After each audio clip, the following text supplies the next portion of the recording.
오늘 우리에게 주시는 하나님의 말씀은 에스겔 9장입니다. 오늘도 이 말씀을 통해서 하나님께서 우리 모두에게 은혜 주시기를 원합니다. 간밤에 평안하셨습니까? 네. 오늘 본문을 보면 이제 제목이 예루살렘을 향하여 분노를 쏟으시다라는 제목입니다. 이제 1절에 보면 하나님은 에스겔이 듣는 앞에서 이제 예루살렘을 관할하는 자들에게 사람을 죽이는 무기를 들고 나오라고 지시를 하십니다. 이 사람들은 제각기 손에 사람을 죽이는 무기를 들고 있는데 2절에 보면 이들의 숫자는 몇 명이었을까요?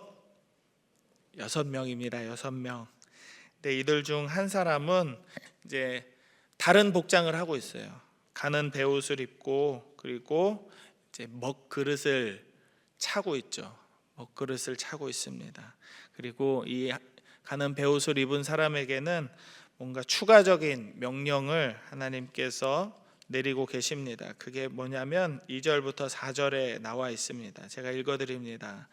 내가 보니 6사람이 북향한 윗문길에서부터 오는데 각 사람의 손에 죽이는 무기를 잡았고 그 중에 한 사람은 가는 베옷을 입고 허리에 서기관의 먹그릇을 찼더라.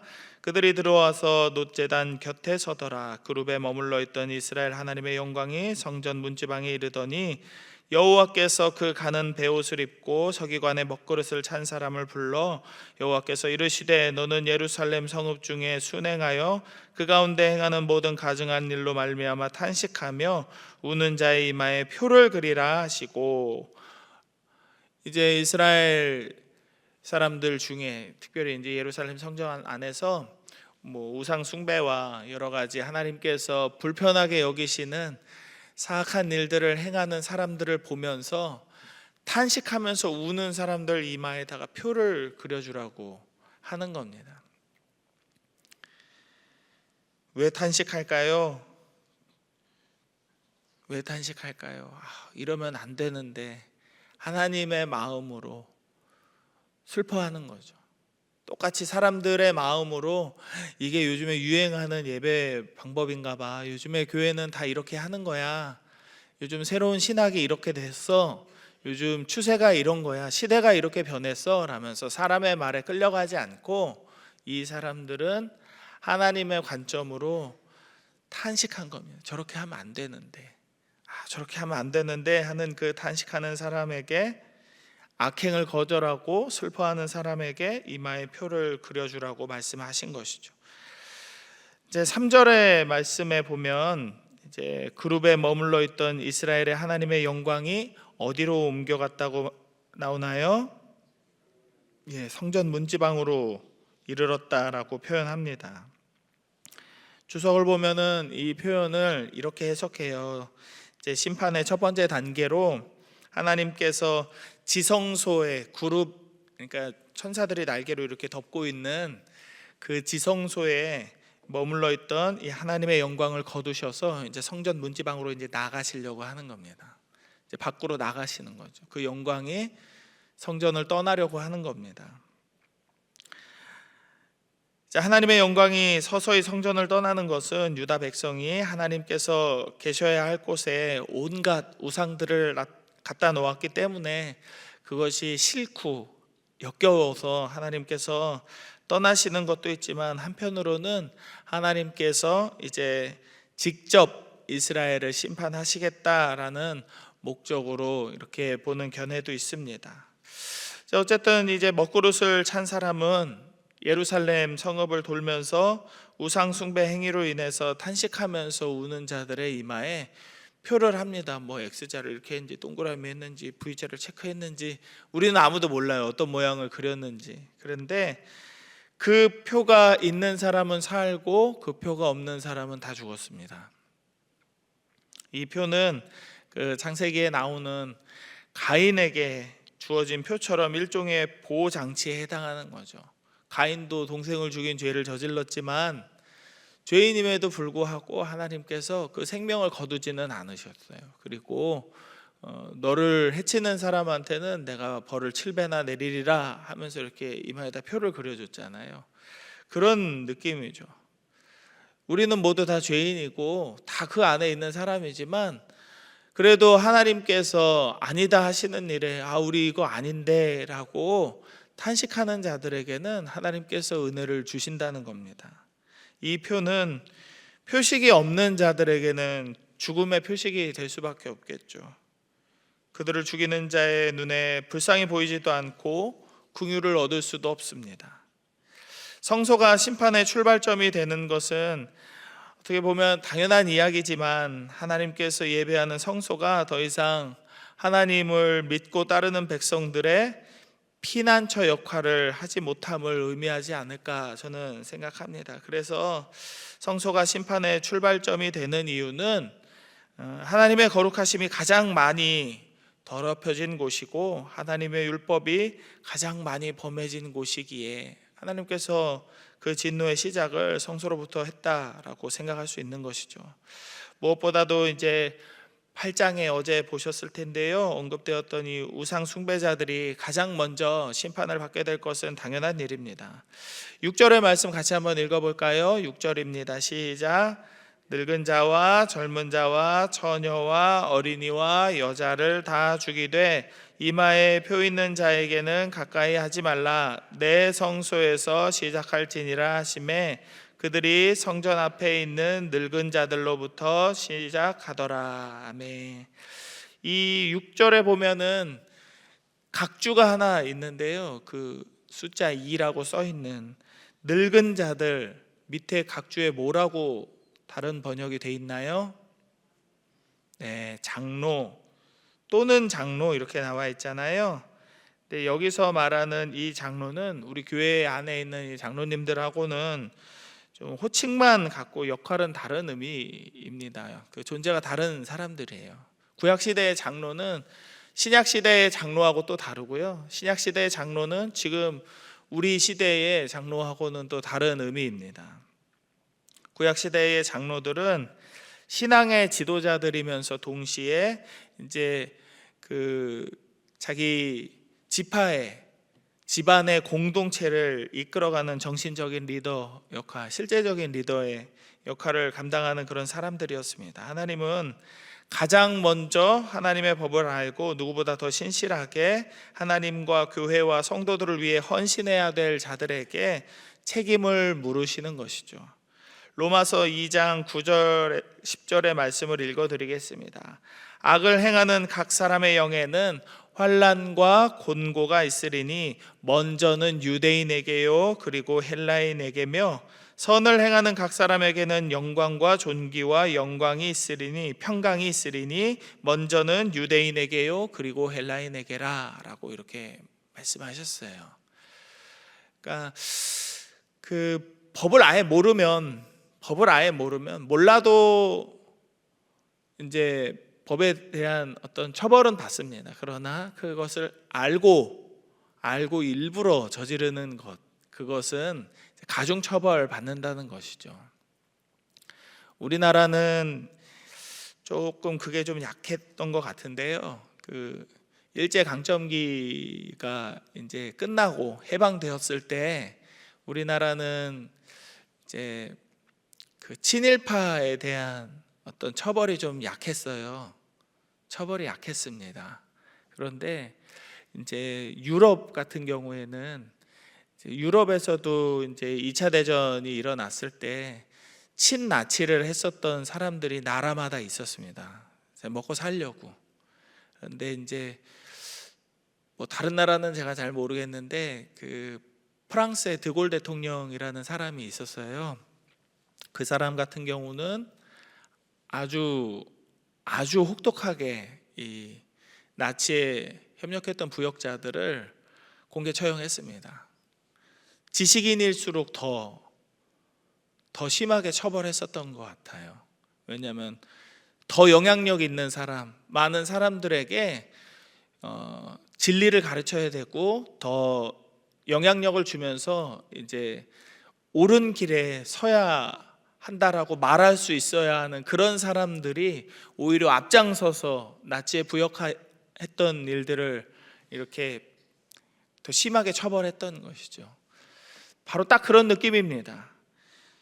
율법을 먼저 접한 자들, 복음을 전할 의무가 있는 그런 사람들에게 하나님의 복이 먼저 임하는 것도 당연하지만 그 반대로 환난과 곤고도 먼저 임하게 됨을 우리는 기억해야 됩니다.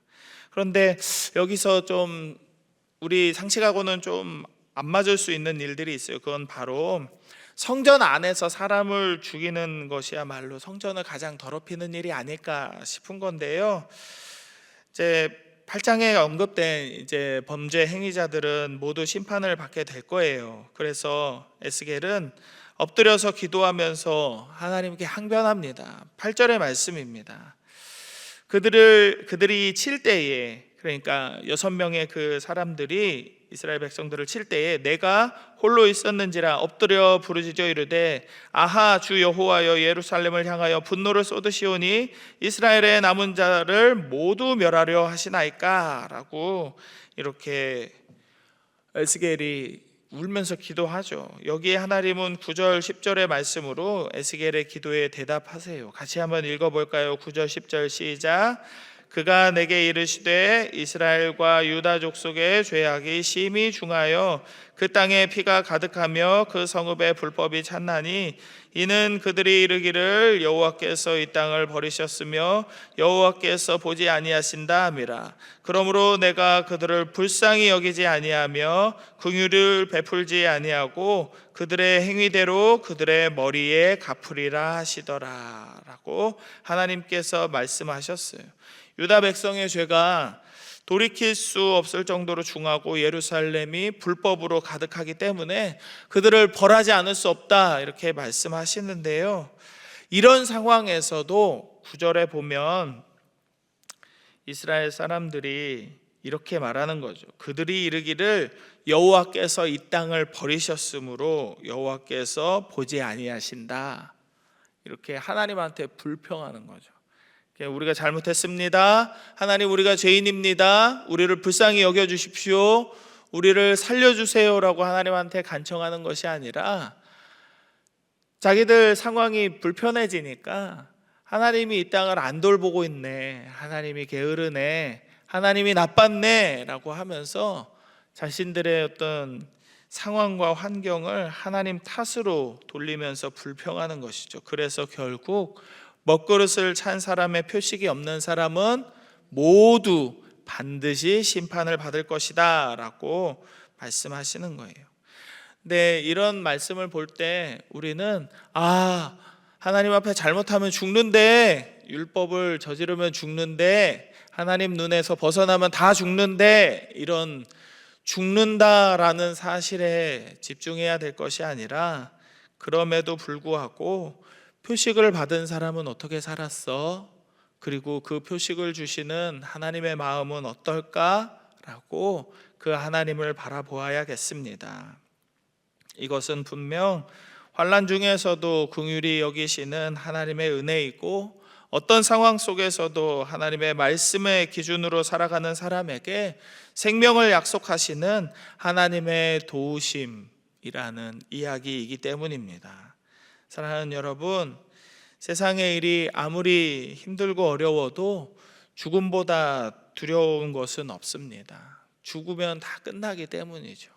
더 이상 내가 사랑하는 배우자의 얼굴을 만져볼 수도 없고 사랑하는 자녀들의 그 고사리 같은 손을 만져볼 수도 없습니다. 죽으면 다 끝나는 것입니다.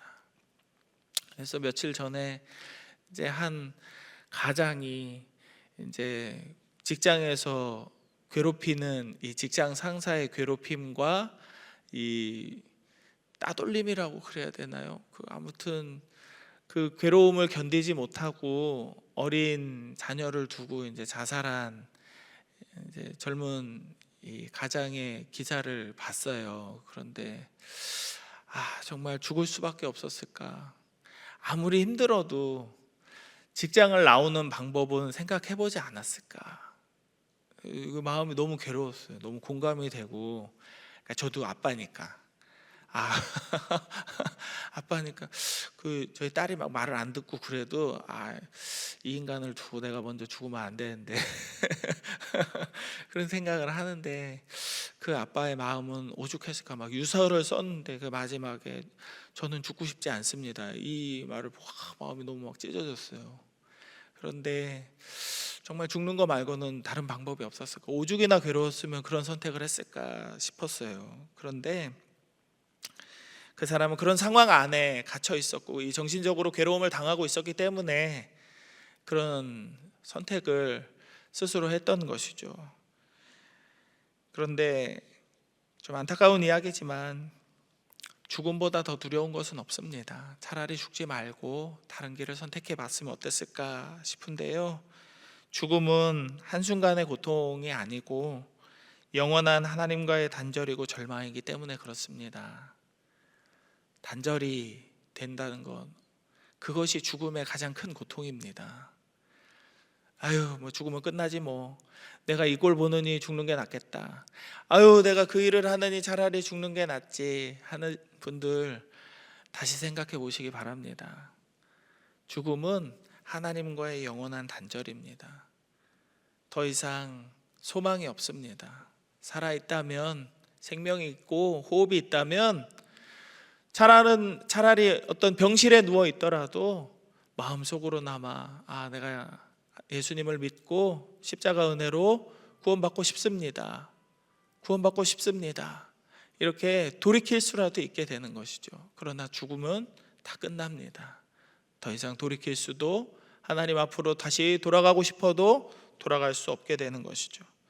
하나님은 그런 우리의 삶의 모든 순간에 우리를 향하신 도움의 손길을 펼치십니다. 그리고 우리에게 아들 예수 그리스도를 통해서 십자가 은혜로 영원한 생명을 약속하십니다. 이것이 우리에게 소망이 되고 먹그릇을 찬 사람이 주는 표식과도 같은 구원을 향한 믿음의 약속이 되는 것이죠. 여러분 다 믿으시죠? 네, 이것을 믿어야 삽니다. 오늘도 이 믿음으로 이 하루를 살았으면 좋겠습니다. 하나님께서 우리를 도우시고 우리에게 능력 주시며 십자가라는 생명의 표식을 우리에게 허락하신 은혜를 바라보며 살아가면 좋겠습니다. 하나님께서는 끝나지 않을 것 같은 이 무더위보다 더 큰 인생의 두려움과 어려움 속에서도 우리에게 피할 바위가 되어주시고 은혜로 우리에게 단비를 허락하실 것이라 저는 믿습니다. 오늘의 삶 속에서 하나님께서 우리 모두에게 평안과 은혜 주시기를 주의 이름으로 축복합니다. 기도하겠습니다. 3가지 기도 제목으로 기도하면 좋겠는데요, 먼저는 오늘도 우리 모두가 예수님의 십자가 은혜를 붙잡고 믿음으로 살아가게 해주세요 라고 기도하면 좋겠습니다. 나의 생각, 나의 판단, 내가 좋아하는 것, 내가 믿을 만하다고 여기는 그것이 아니라 나를 구원하신 예수님의 십자가 은혜에 감사하며 믿음으로 오늘을 살게 하여 주십시오. 기도합시다. 그리고 2번째로는 계속해서 기도하고 있는 이 여름 사역을 위해서 기도하면 좋겠습니다.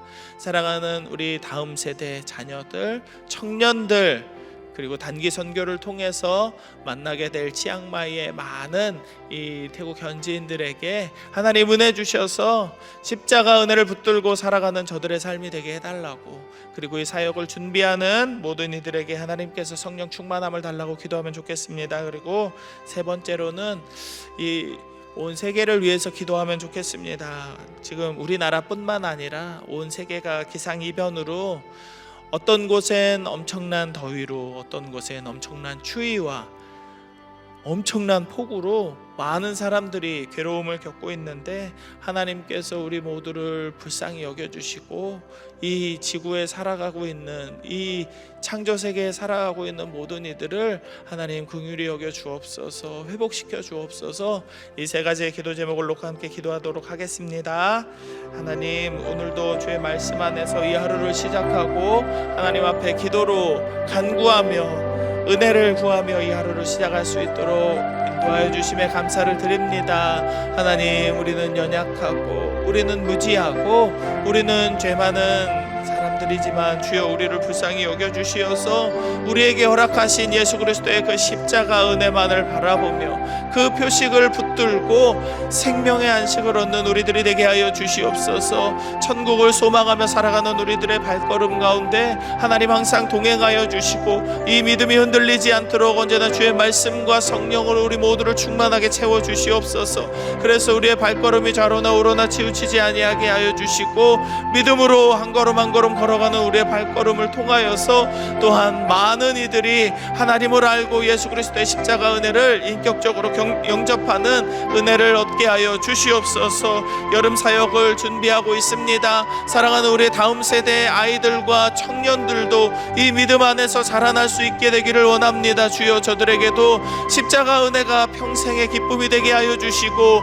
그 말씀 안에서 생명과 소명을 얻는 소망을 얻는 우리의 아이들 자녀들 다음 세대들 되게 하여 주셔서 주님 저들이 우리가 천국에 간 이후에 이 교회를 지켜나가는 기둥들로 자라게 하여 주시옵소서. 저들 중에 목사가 일어나게 하시고 장로와 안수집사와 권사들이 일어나게 하시고 교회의 기둥들로서 예수 그리스도께서 다시 오시는 그날까지 이 교회를 지켜나갈 수 있는 헌신된 일꾼들로 자라날 수 있도록 주여 역사하여 주옵소서. 이 아이들을 양육하는 데 있어서 수고하는 모든 우리 교육자들과 교사들을 하나님 붙들어 주셔서 하나님 이때에 저들을 양육하며 저들과 함께 하나님 은혜를 나누며 나아갈 때 주여 우리에게 은혜를 베풀어 주시고 주의 성령으로 말씀으로 충만케 하여 주시옵소서. 단기 선교팀에게도 하나 되는 마음을 허락하여 주시고 먼 곳을 떠나 하나님의 말씀에 순종하며 나아가는 그 발걸음 위에 하나님께서 하늘의 구름을 예비하여 주셔서 마땅히 내려야 될 비를 허락하여 주셔서 그 은혜의 단비를 통하여서 많은 이들이 하나님 앞에 돌아오는 역사가 일어나게 하여 주시옵소서. 온 세계가 기상이변으로 고통을 겪고 있습니다. 우리의 욕심과 우리의 자만으로 이런 일들이 일어나고 있습니다. 주여 우리를 불쌍히 여겨주시고 은혜를 베풀어 주시어서 하나님 이 망가져 버려가는 이 지구가 이 날씨와 이 기상의 이변들이 하나님 온전하게 다시 자리를 되찾고 회복될 수 있도록 하나님 우리를 불쌍히 여겨주시옵소서. 이 더운 날이 끝나고 이제 하나님께서 만들어주신 봄과 여름과 가을과 겨울의 그 아름다운 계절들이 회복될 수 있도록 주여 은혜를 베풀어 주시옵소서. 하나님 우리의 살아가는 모든 날 동안 하나님의 은혜만을 바라보며 살아가는 우리들 되게 하여 주시옵소서. 하나님 우리가 살아가는 모든 날 동안 우리의 호흡이 우리의 코에 붙어있는 모든 날 동안 오직 예수님의 십자가 은혜만을 바라보며 살아가는 우리들 되게 하여 주시옵소서. 모든 상황 속에서 사람의 관점이 아닌 하나님의 관점으로 살아가게 하여 주시고 주의 말씀에 충만하여서 우리의 말과 행동이 죄를 짓지 않도록 주여 우리를 붙들어 주시옵소서. 환난 중에도 긍휼을 베푸시는 하나님의 은혜를 바라보며 소망을 얻는 우리들 되기를 원합니다. 이 믿음으로 하나님 우리의 다음 세대 아이들과 청년들도 자라날 수 있게 되기를 원합니다. 주여 여름 사역 안에 그 짧은 기간이지만 저들이 하나님을 경험하게 하시고 예수 그리스도의 말씀으로 저들이 변화를 받을 수 있도록 주여 은혜를 내려 주시옵소서. 준비하는 모든 과정 가운데 하나님께서 여호와 일의 은혜로 함께하여 주시고 평안케 하여 주시고 오직 하나님 앞에 영광을 돌리는 모든 사역들 다 되게 하여 주시옵소서.